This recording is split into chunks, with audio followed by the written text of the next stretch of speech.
the most wanted prisoner in the U.S., who vanished without a trace, vanished into thin air.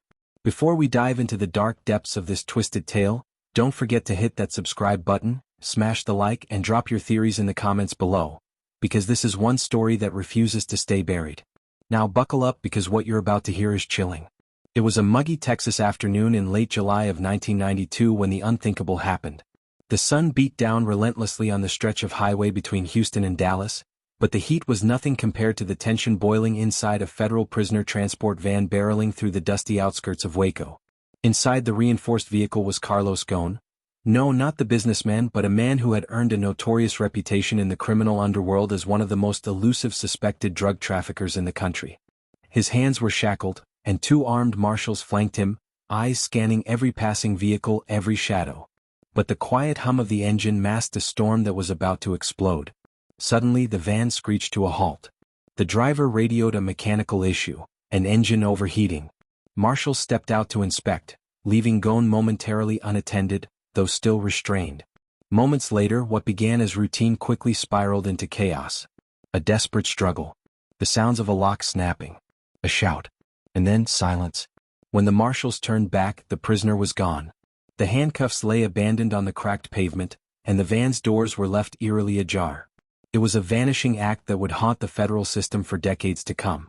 News of Carlos Ghosn's escape sent shockwaves through law enforcement agencies nationwide. A man linked to some of the most dangerous drug operations in the southern states, now vanished without a trace, was a nightmare come to life. The U.S. Marshals Service launched an immediate manhunt. Helicopters swept the skies. Roadblocks were erected. Every lead was pursued. Every tip was chased. But Ghosn had seemingly melted into thin air. The investigation's earliest clues hinted at inside help. Rumors swirled of a carefully orchestrated plan involving corrupt officials and shadowy accomplices lurking in the underbelly of Texas's sprawling border networks. Witnesses spoke of a mysterious black SUV seen speeding near the breakdown site moments before the escape. Yet, when the authorities combed through surveillance footage and road cameras, the vehicle was nowhere to be found. Hours turned into days. Days into weeks. Federal agents discovered something unsettling near the scene. A freshly buried shallow pit in a nearby ditch, hastily covered with branches. Forensic teams dug through the dirt but uncovered nothing more than discarded packaging and a fragment of a torn map pointing towards the dense pine forest that stretched just beyond the highway. Investigators chased shadowy figures and phantoms, but each path ended in frustration. Among the key players was Special Agent Lisa Moreno, a sharp-minded marshal with an unyielding resolve to crack the case. Her reputation for solving cold cases was unmatched. Moreno quickly grew convinced that this escape was more than a simple prison break. It was a well-planned disappearance, crafted to erase Ghosn from the system permanently. But why? Moreno's team uncovered reports of Ghosn's contacts with a secretive cartel rumored to operate a network stretching from Texas deep into Mexico. Whispers of massive drug shipments concealed beneath legitimate freight, encrypted messages exchanged in dead drops, and a money trail that disappeared into offshore accounts hinted at a criminal empire on the brink of exposure. If Ghosn could escape, it meant he held knowledge that was worth killing for. As the investigation gained momentum, a chilling discovery was made. A confidential informant, known only as El Lobo, came forward with a cryptic warning. Carlos isn't just hiding. He's being protected. But by who? That's the question. Before Moreno could dig deeper, the informant vanished, his apartment found ransacked, documents missing, and no sign of El Lobo anywhere. It was clear now, this case was far bigger than one prisoner on the run.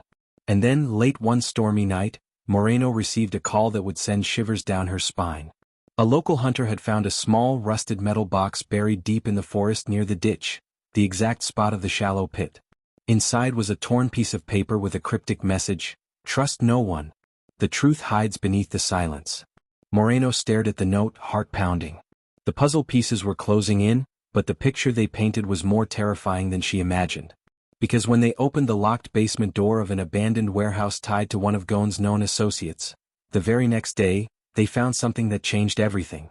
What lay beyond was not just evidence of the escape, it was a secret that threatened to unravel a web of betrayal reaching far beyond any of them. And with that discovery, the line between hunter and hunted blurred. Shadows in the warehouse. The air inside the abandoned warehouse was thick with dust and secrets. The heavy metal door groaned open, revealing a cavernous space swallowed by shadows and the faint scent of rust and decay. Flickering fluorescent lights hung precariously from the ceiling, casting sickly green hues over broken crates and tangled wires strewn across the cracked concrete floor. Special Agent Lisa Moreno stepped cautiously inside, her flashlight slicing through the darkness.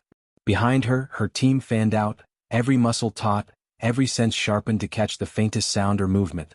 This wasn't just another crime scene, it felt like stepping into the lair of something far more sinister.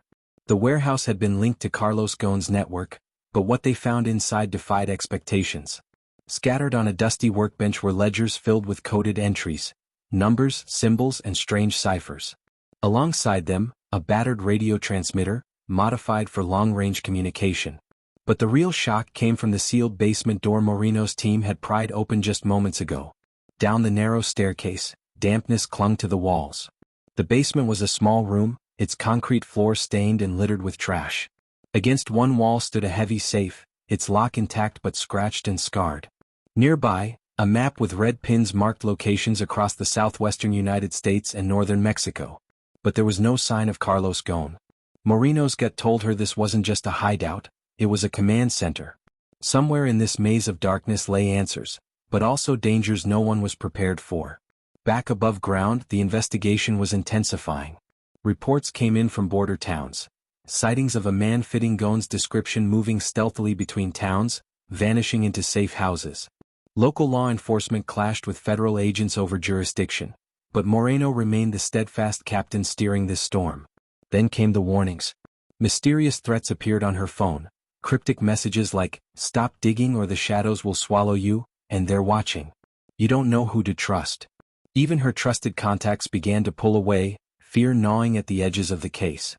Moreno's only certainty was the growing realization that this escape was not just about freedom, it was about silencing Ghosn before he could expose something far worse. The pieces started fitting together when forensic teams uncovered traces of unusual chemicals in the basement. Substances used in explosives and industrial-grade solvents. Someone was manufacturing tools of destruction here, hidden in plain sight. Then came the bombshell. Surveillance footage from a nearby toll booth revealed a black SUV, matching the description of the vehicle seen moments before Ghosn's disappearance, parked suspiciously near the warehouse days before the escape. Moreno dug deeper and found ties between this vehicle and a covert militia group rumored to be involved in smuggling, political corruption, and arms trading. A connection that went beyond drugs, a dangerous game of power and betrayal. But the danger was closing in fast. One of Moreno's closest informants, a former cartel insider named Javier, was found brutally beaten and left for dead in a roadside ditch. With fading breath he whispered a chilling warning, "They're not just hiding Carlos, they're planning something bigger." The escape was a distraction. Moreno's team raced against time to locate Javier's safe house. There they discovered a trove of intercepted communications revealing encrypted messages between cartel leaders and unknown operatives embedded in federal agencies. It was a conspiracy that reached to the highest levels of power. Just when Moreno thought she was unraveling the truth, the ground shifted beneath her. Late one night, her own office was broken into. Files vanished. Her computer wiped clean. Whoever was behind this was watching every move, anticipating every step. And then the unthinkable, her trusted partner, Agent Mark Dalton, suddenly disappeared without a trace, leaving behind a note smeared with blood that read simply, "I'm sorry." Betrayal sliced through Moreno's resolve like a knife. As dawn broke over the Texas horizon, Moreno stood outside the warehouse, staring into the abyss of uncertainty. Carlos Ghosn was still out there, somewhere beyond reach. The web of lies and danger was tightening around her. The stakes were higher than ever, and the true enemy remained hidden in the shadows. What was the secret they were willing to kill for? And who could she trust in a game where loyalty was a currency no one could afford? Because in the world Carlos Ghosn disappeared into, nothing was as it seemed. The puppet master revealed. The relentless Texas heat was suffocating as Special Agent Lisa Moreno sat alone in a dimly lit motel room miles from the chaos of the investigation. The walls around her seemed to close in, but the storm raging inside her mind was far worse. Agent Mark Dalton's betrayal had shattered her world, but she wasn't about to let it break her. She stared at the bloodied note, "I'm sorry." Those two words echoed like a death knell. Why had Dalton vanished? And more importantly, what had he done? The answers came fast and they were darker than she could have imagined. In the days that followed, Moreno uncovered a hidden network operating within federal agencies, an underground conspiracy with tentacles reaching into the highest ranks of law enforcement. Mark Dalton wasn't just a traitor. He was a key player in a shadowy organization determined to bury the truth about Carlos Ghosn's escape. Leaked documents revealed a chilling picture, a covert operation named Project Chimera, designed to protect powerful criminal interests masquerading as justice. Those involved had the resources to manipulate evidence, silence witnesses, and erase identities. Moreno realized she was dealing with something far beyond a fugitive on the run. This was a war for control of the drug corridors and the political power they fueled. Late one evening, Moreno received a message from an unknown number: "Meet me at the old dock by the river. Midnight. Come alone." The cryptic invitation was risky, but she knew she had no choice. Under the ghostly glow of a waning moon, Moreno arrived at the abandoned river dock. The air was heavy with fog, and the only sounds were the distant lapping of water and the rustle of dry leaves. A figure stepped from the shadows, a man with eyes sharp as a hawk and a voice like gravel. He introduced himself simply as Garcia, a former cartel enforcer turned whistleblower. Garcia's revelations hit like thunder. He spoke of a labyrinthine alliance between corrupt federal officials, ruthless drug lords, and a secretive mercenary group hired to enforce silence. Carlos Ghosn wasn't just a pawn, he was a keeper of devastating secrets, secrets that could bring down the entire network. Garcia claimed that Ghosn had been smuggled out of the country but not by choice. He was a bargaining chip in a high-stakes game involving international arms deals and political assassinations. Moreno's head spun as she pieced together the magnitude of what lay before her. The escape, the betrayals, the missing agents, they were all threads in a sprawling conspiracy stretching from the deserts of Texas to the corridors of Washington, D.C.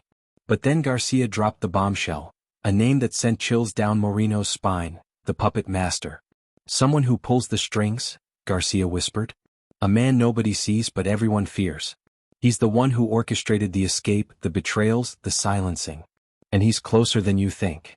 Moreno's mind raced through every face she had trusted, every file she had examined. The realization was brutal. This puppet master was embedded within the very agency sworn to uphold the law. The next days were a frantic blur. Moreno's every move was shadowed by danger. Her safe houses were compromised. Anonymous threats escalated. The deeper she dug, the more she risked losing everything, including her life. In a desperate move, Moreno sought out an old ally, Detective Marcus Kane, a seasoned investigator with a reputation for playing by his own rules. Kane was skeptical but intrigued. Together, they began to trace financial transactions linking the puppet master to offshore accounts and shell corporations funneling money into the cartel's pockets. One lead pointed to a luxury ranch outside Austin, a place rumored to be a meeting point for the conspiracy's inner circle. Under the cover of darkness, Moreno and Kane surveilled the ranch. What they saw was both shocking and terrifying: a parade of black SUVs, armed guards, and shadowy figures moving in and out like ghosts. Suddenly, a familiar face appeared: Mark Dalton. But he wasn't the broken traitor Moreno thought she knew. He was the puppet master's enforcer, cold and calculating, pulling strings in a game of life and death. Before Moreno could react, a shot rang out. Chaos erupted. They were discovered. Moreno and Kane barely escaped the ranch, bullets tearing through the night around them. But in that moment, one truth was undeniable. Carlos Ghosn's disappearance was a piece of a far bigger puzzle. A puzzle with stakes that reached into the heart of America's darkest secrets. And with Mark Dalton's face burned into her memory, Moreno knew one thing for certain: the depths of deception. The early morning fog clung to the outskirts of Austin like a shroud, hiding secrets as dark as the ones Agent Lisa Moreno was chasing. Her mind raced with the events from the ranch: Mark Dalton's cold, calculating eyes, the volley of bullets tearing through the night, and the overwhelming sense that the puppet master's grip was tightening around everyone involved. The chase had shifted. This was no longer just about finding Carlos Ghosn. It was about exposing a network so deep and corrupt it threatened to unravel the very fabric of justice. Back at the safe house, Moreno and Detective Marcus Kane pored over the data they'd salvaged from the ranch. Financial records, coded messages, encrypted emails, each piece a fragment of a sinister puzzle. They uncovered transactions disguised as legitimate business payments, funneling millions into the hands of shadowy operatives. The money trail led to an elite political fundraiser held in Washington, D.C., one where some of the country's most powerful figures mingled with criminals under the guise of philanthropy. Moreno's gut twisted. The puppet master wasn't just a local villain. He was a kingpin with influence that reached the highest offices in the nation. Meanwhile, the news media buzzed with unconfirmed reports of Ghosn sightings, now as far as Chicago and even across the Atlantic in Spain. But every lead collapsed under scrutiny. Was he on the run? Or was someone spreading misinformation to cover bigger moves? Then came the unthinkable. An informant close to Moreno was found dead in a motel room, his throat slit, staged as a suicide. The message was clear: silence at any cost. Moreno was haunted. Each step forward was met with violence and deception. She realized the puppet master was playing a ruthless game, willing to destroy anyone in the way. One night, a breakthrough came in the form of a battered envelope slipped under Moreno's door. Inside was a single photograph, a grainy image of a clandestine meeting at the political fundraiser. At the center was a man she had seen before but never considered dangerous: Assistant Deputy Director Robert Langston, a respected figure in the federal agency. Langston's calm demeanor masked a ruthless ambition, one that drove him to orchestrate Ghosn's escape to protect a deeper secret: illegal arms shipments disguised as humanitarian aid, funneled through cartel routes. Determined to confront Langston, Moreno arranged a covert meeting in a secluded park under the cover of night. But as she approached, her phone buzzed with a chilling text: "Turn back or join the others." Suddenly, a black SUV screeched to a halt nearby. Men in tactical gear poured out, weapons drawn. Moreno barely escaped, diving behind a cluster of trees as bullets tore through the air. The puppet master was no longer hiding in shadows. He was hunting. With her back against the wall, Moreno turned to an unlikely ally: Senator Grace Matthews, a fierce advocate for justice known for her fearless exposés on corruption. Together, they planned to leak the evidence to the press, shattering the puppet master's empire. But the final move would come with a cost. As Moreno prepared to expose the conspiracy, she received an anonymous call. A cold, familiar voice whispered, "Carlos Ghosn is not your enemy. The real threat is what he knows, and what we're willing to do to keep it buried." Before she could ask more, the line went dead. Moreno's world tilted. The stage was set for a final confrontation. The puppet master's web of lies was unraveling, but the danger was far from over. Because sometimes the most dangerous secrets are the ones buried closest to home. Chapter 5 will deliver the shocking conclusion no one saw coming. If you want to uncover the truth, make sure you're subscribed, hit that like button, and prepare for the final revelation. This nightmare is about to end, or begin anew. The final gambit. The tension in the air was suffocating as Special Agent Lisa Moreno sat in the dimly lit safe house, her hands trembling slightly as she stared at the files scattered across the table. The pieces of the puzzle were finally coming together, but the price to pay was mounting. Every ally had been tested, every enemy revealed, yet the true cost of uncovering the truth still loomed like a storm on the horizon. Senator Grace Matthews had arranged a press conference, an unprecedented move to expose Assistant Deputy Director Robert Langston and the dark conspiracy beneath him. The evidence was damning: documents linking Langston to illegal arms shipments, federal cover-ups, and the network that orchestrated Carlos Ghosn's escape. But before the world could hear the truth, Moreno received a message that froze her blood. Tonight, the final move. Trust no one. That night, Moreno and Matthews met in a secluded parking garage beneath the city. The atmosphere was thick with unease. The two women knew this meeting was a trap, but they had no choice. Suddenly, footsteps echoed off the concrete walls. Men emerged from the shadows, armed and relentless. Moreno's heart pounded as gunfire erupted, forcing them to scatter in chaos. Matthews was struck, her hand bleeding but alive. They fled to a nearby alley, breathing hard, knowing this was only the beginning. As dawn broke, Moreno's phone rang. The caller ID was blocked. A voice, distorted and cold, spoke. "You want Ghosn? He's closer than you think. But you'll have to come to me." The line went dead. Moreno's instincts screamed this was the puppet master's final move. Following the cryptic clue, Moreno drove to an isolated airstrip on the outskirts of town. The abandoned hangar was bathed in shadows, the faint hum of a single engine piercing the silence. Inside, Carlos Ghosn sat shackled but calm, his eyes sharp with a mixture of fear and defiance. "You have no idea what they're capable of," he said quietly. "They used me as bait to flush out the ones who wanted the truth. I escaped custody to survive, but they never stopped hunting me." Moreno's mind raced. The cartel, the militia, Langston, Dalton. The puppet master was orchestrating a coup to control the country's drug and arms trafficking under the guise of power. Suddenly, the hangar doors slammed shut. Armed men poured in. Moreno and Ghosn were surrounded. The puppet master stepped forward, revealing himself at last. Agent Mark Dalton. His betrayal was complete. "I did what I had to," Dalton said coldly. "This country needs order, and sometimes that order requires sacrifices." Moreno's heart shattered, but she stood firm. "You're a traitor and a criminal. This ends now." What followed was a fierce, desperate struggle, a battle of wills and gunfire echoing through the metal walls. Moreno fought not just for her life but for the future of justice. In the chaos, Ghosn seized an opening and freed himself. Together they overpowered Dalton's men. The battle ended with Dalton captured, bloodied and defeated. The aftermath was a storm. The conspiracy unraveled publicly, Langston was arrested, and the network that had held so much power collapsed. Moreno's bravery exposed corruption at the highest levels, but the scars remained. Carlos Ghosn was taken into protective custody, his knowledge pivotal in dismantling the cartel's reach. Yet even as justice was served, the shadows of betrayal lingered. Months later, Moreno sat alone, reflecting on a case that changed everything. The line between right and wrong had blurred, alliances shattered and lives lost. Then a message appeared on her phone. They thought the nightmare was over. But the puppet master has many faces. Stay vigilant. The truth had been uncovered, but the darkness was far from gone. If you thought this story was